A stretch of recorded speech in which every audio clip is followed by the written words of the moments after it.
दरम्यान थोड्याच वेळामध्ये दिंडोरीमध्ये सभा होणार आहे। पुढचे 4 दिवस अजित पवार नाशिक जिल्ह्यामधल्या राष्ट्रवादी काँग्रेसच्या विधानसभा मतदारसंघांमध्ये जाऊन सरकारने जाहीर केलेल्या योजनांचा प्रचार आणि प्रसार करणार आहेत। सभास्थळाचा आढावा घेतला आमचे प्रतिनिधी यांनी। पाहूया।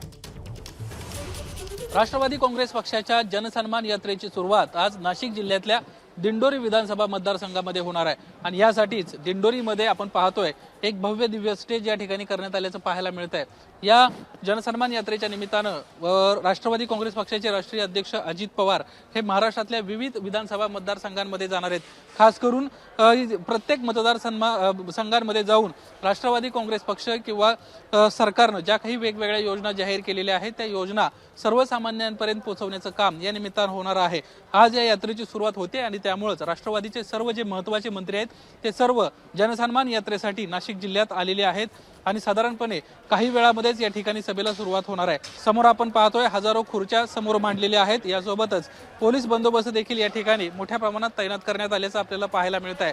आजच्या या सभेच्या निमित्तानं एक शक्ती प्रदर्शन करण्याचा प्रयत्न राष्ट्रवादी काँग्रेस पक्षाच्या वतीनं होतोय आणि या जनसन्मान यात्रेच्या निमित्तानं संपूर्ण महाराष्ट्रातील राष्ट्रवादी काँग्रेस पक्ष ज्या ठिकाणी आपले उमेदवार उभे करू इच्छित आहे त्या ठिकाणी ही सुरुवात होत असल्याचं आपल्याला पाहायला मिळत आहे।